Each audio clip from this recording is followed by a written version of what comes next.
Yeah, so Jamie, if you want to just like tell us just a wee bit about yourself and some of the past projects you've worked on. Sure. Yeah, I've been doing this for decades now. I was lucky enough to in college to become buds with the people who would later go on to found Treyarch Studios. Oh, my cat's joining the interview. Um, and What's your cat called? emo. Emo, perfect. And so they kind of got me into the industry and and founded Treyarch. I was the second employee and that they hired and yeah, we grew that studio up and made some pretty cutting edge games like Die by the Sword and got sold the company to Activision and made the Spider-Man games, and that's sort of how I ended up on that. And then after that I went indie for a good after Spider-Man 2 I went indie for a good long time. Got really beat up as an indie, like none of my games sold.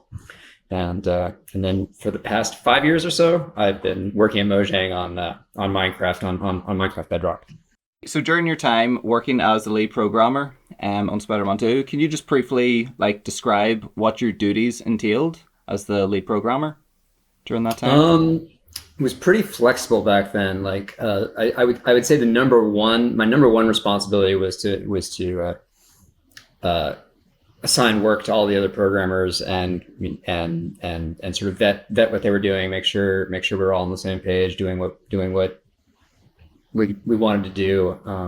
But at another level, I was also what a lot of people in the industry now call like a technical project manager or a technical producer. Like I was doing a lot of the scheduling and project management type stuff on for the engineering side that you usually hire a separate person to do today in this day and age of 200 person teams and whatever. You were the main go-to guy, Yeah, so if somebody needed help.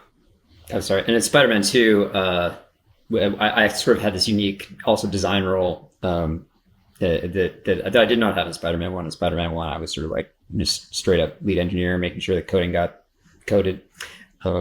But Spider-Man 2, I dipped my toes into gameplay and prototyped the swinging mechanism that eventually became what the locomotion and traversal for Spider-Man 2 that sort of like became famous, became like Became the standard. the turning point in Yeah. Spider-Man games that they all pay that ever since they've almost all of them have paid homage to in one way or another. So if you want to talk about like any projects or any stuff you're working on at the minute or anything you want to promote or anything like that. I don't really have anything. And Minecraft kind of promotes itself. If What I've mostly worked on with Minecraft over the past few years was just making it so people could connect to their friends easier when playing peer-to-peer games. So if 2 years ago you couldn't had troubles connecting to a friend when you were playing Minecraft, and now you can thank me. Everybody make the custom thank you cards sent to you.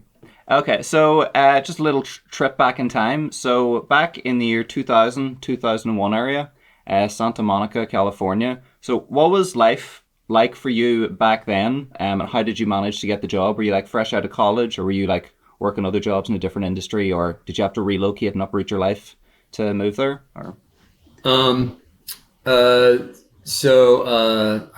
like I said, this is working for Treyarch, and Mhm.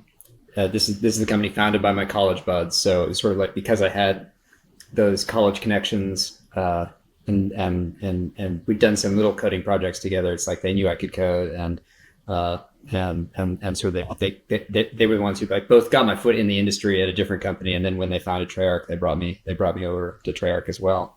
So were you living in Santa Monica, just all around that time? When I first joined Treyarch, I was living in San Diego, and so I did have to relocate to the Los Angeles area to join up with them at the time. Our first office was in Venice, and that was in the Die by the Sword days.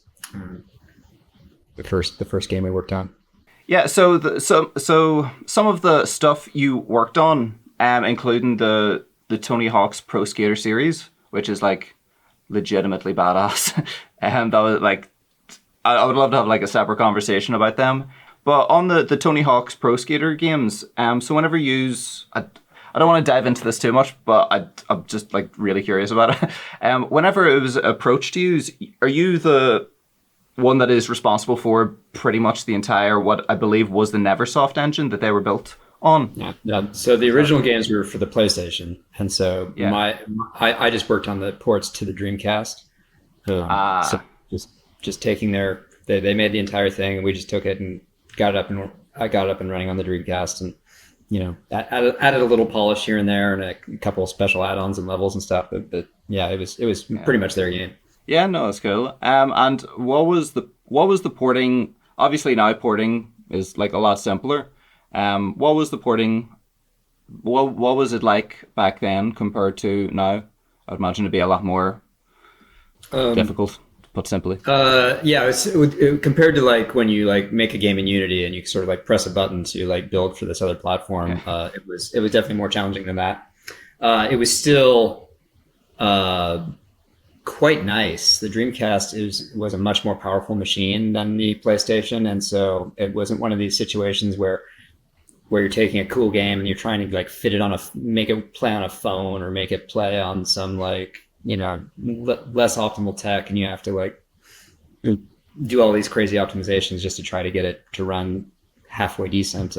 It just like for the most part it was we just had to recompile for the Dreamcast and rewrite the low level stuff that hooked up to the Dreamcast systems, and boom, it worked and looked beautiful. If you enjoyed the video, like, comment, subscribe, support the channel on Ko-fi and Patreon. And if you didn't enjoy the video, like, comment, subscribe, support the channel on Ko-fi and Patreon. Right, good luck.